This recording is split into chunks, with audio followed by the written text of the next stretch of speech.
Assalamualaikum warahmatullahi wabarakatuh. Sebuah kisah yang sangat menyentuh hati tentang keistiqomahan seorang sahabat Rasulullah Shallallahu Alaihi Wasallam dalam menjalankan agamanya. Namanya adalah Abdullah Dzulbajadain. Nama itu merupakan nama pemberian Rasulullah Shallallahu Alaihi Wasallam.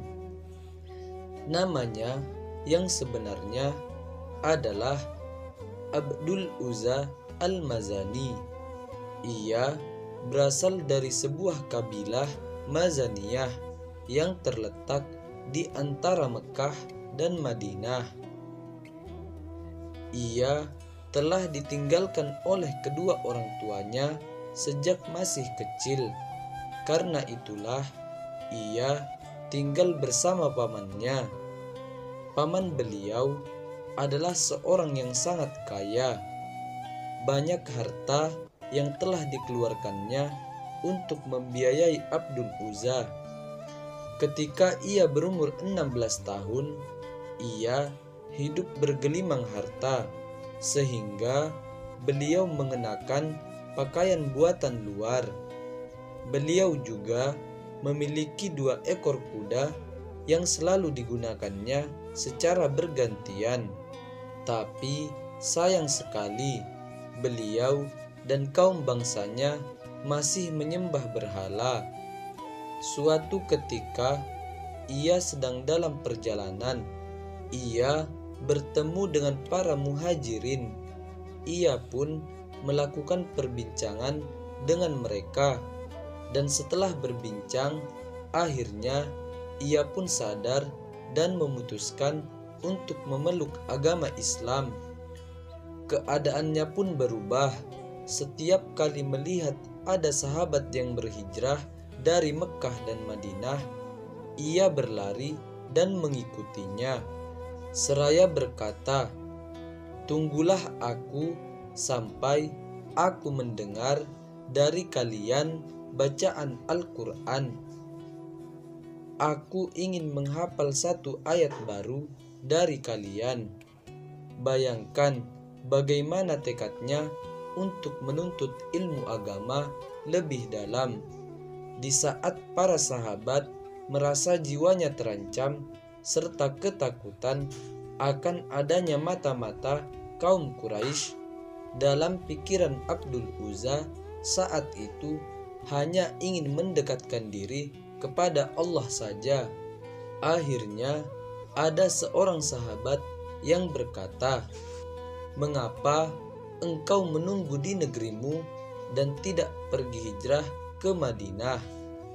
Ia pun menjawab bahwa ia tidak akan berhijrah kecuali setelah ia mengambil tangan pamannya untuk menjemput kepada hidayah. Ia pun menetap dalam kabilahnya selama 3 tahun, tetapi ia tetap berpegang teguh pada agama Islam, walaupun seluruh kaumnya jauh dari ketaatan dan menyembah berhala. Selama 3 tahun lamanya, ia memaksakan diri untuk tetap istiqomah.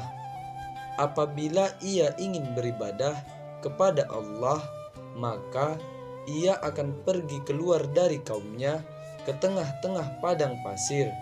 Selama ini, ia menyembunyikan keislamannya dari hadapan orang ramai. Setiap hari, ia pergi menemui pamannya seraya berkata, "Wahai paman, aku mendengar bahwa ada seorang lelaki bernama Muhammad yang berkata ini dan itu." Kemudian ia pun membacakan ayat-ayat Al-Quran di hadapan sang paman. Namun pamannya malah mencercanya habis-habisan. Selama 3 tahun itu, ia mengalami masa yang sangat berat. Akhirnya kesabarannya pun sampai pada puncaknya. Ia pun menemui pamannya dan berkata, "Wahai paman, aku lebih memilih Rasulullah daripada engkau. Aku tidak dapat berpisah dengannya. Aku memberitahumu bahwa tiada Tuhan selain Allah dan Muhammad adalah utusannya. Aku akan berhijrah kepadanya. Jika engkau mau pergi bersamaku, aku akan menjadi orang yang paling bahagia. Pamannya pun menjawab, jika engkau mengabaikan semuanya selain Islam, maka aku akan mengharamkan semua yang ada menjadi milikmu. Ia menjawab, wahai paman, berbuatlah sesukamu, karena aku lebih memilih Allah dan Rasul-Nya. Pamannya pun melakukan hal yang tidak dapat diterima oleh akal. Kalau engkau tetap memaksa, maka aku akan mengharamkan harta bagimu hingga baju yang melekat di badanmu itu. Pamannya pun berdiri dan menggunting bajunya. Abdul Uzza pun hampir seperti orang yang telanjang, namun beliau pun tetap keluar dalam keadaan seperti itu. Ketika keluar, beliau menemui selembar kain dan membaginya menjadi 2 bagian, lalu memakainya seperti kain ihram. Ia pun kemudian berhijrah dan menemui Rasulullah untuk pertama kalinya. Sungguh tidak bisa dibayangkan betapa besar istiqomahnya kepada Rasulullah, sekalipun ia tidak pernah bertemu dengannya. Rasulullah pun bertanya, siapakah Anda? Aku adalah Abdul Uzza. Rasulullah pun kembali bertanya, mengapa kamu berpakaian seperti ini? Ia menjawab, pamanku telah berbuat ini kepadaku. Aku telah memilih engkau, wahai Rasulullah, dan bersabar selama 3 tahun lamanya, hingga aku boleh datang kepadamu dalam keadaan istiqomah, taat kepada Allah.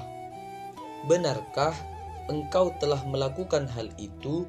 Kata Rasulullah, benar, wahai Rasulullah. Mulai hari ini, engkau bukanlah Abdul Uzza, engkau adalah Abdullah Dzul Bajadain. Allah telah mengganti 2 kain itu dengan tempat tinggal dan kain di dalam surga, yang dapat engkau pakai kapanpun engkau mau dan dapat engkau gunakan kapanpun engkau suka. Semenjak saat itu, beliau senantiasa ikut berjuang bersama Rasulullah hingga syahid dalam perang Tabuk pada usia 23 tahun. Ibnu Mas'ud menceritakan hari di mana Abdul Uzza wafat. Ia berkata, aku tidur dalam cuaca yang sangat dingin dan dalam keadaan takut akan pekatnya malam. Aku mendengar suara orang yang menggali tanah, dan hal itu menjadi tanda tanya bagiku. Siapakah yang menggali tanah malam-malam begini dan dalam cuaca yang sangat dingin?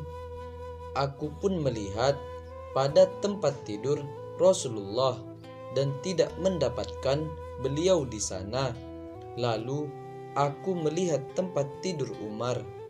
Aku juga tidak menemukannya. Kualihkan pandanganku ke tempat tidur Abu Bakar dan aku tidak menemukannya juga. Aku pun keluar dan melihat Abu Bakar dan Umar sedang memegang lilin, sedangkan Rasulullah sedang menggali tanah. Aku datang kepada beliau dan berkata, apa yang engkau lakukan, wahai Rasulullah?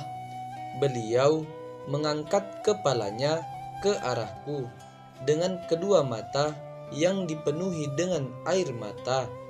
Saudaramu Dzul Bajadain telah meninggal. Aku berpaling kepada Umar dan Abu Bakar dan berkata, mengapa kalian biarkan Rasulullah menggali sendiri, sedang kalian hanya berdiri saja?" Abu Bakar menjawab, "Rasulullah sendiri yang ingin menggali kuburnya Abdullah." Lalu Nabi mengulurkan tangannya ke arah Abu Bakar dan Umar. "Berikanlah kepadaku jenazah saudaramu itu." Lalu Nabi berkata, "Hantarkanlah kepergian saudaramu dengan doa, karena sesungguhnya ia telah mencintai Allah dan Rasul-Nya." Rasulullah pun meletakkan jasad itu ke dalam kubur dengan kedua tangannya sendiri. Air mata beliau pun jatuh membasahi kain kafan Abdullah Dzul Bajadain. Beliau lalu mengangkat tangannya ke arah langit sambil berdoa, "Ya Allah, aku bersaksi kepada Engkau bahwa aku telah meridhoi Dzul Bajadain, maka ridhoilah ia." Rasulullah pun menguburkannya dengan kedua tangannya yang mulia dan berkata, "Ya Allah, rahmatilah dia karena ia telah membaca Al-Quran atas dasar cinta kepada Rasulullah Sallallahu Alaihi Wasallam. Sungguh beliau adalah salah seorang sahabat yang patut kita jadikan teladan. Semoga kita semua dapat mengambil hikmah dari kisah tersebut dan bersama-sama memperbaiki dan koreksi iman kita yang masih lemah ini."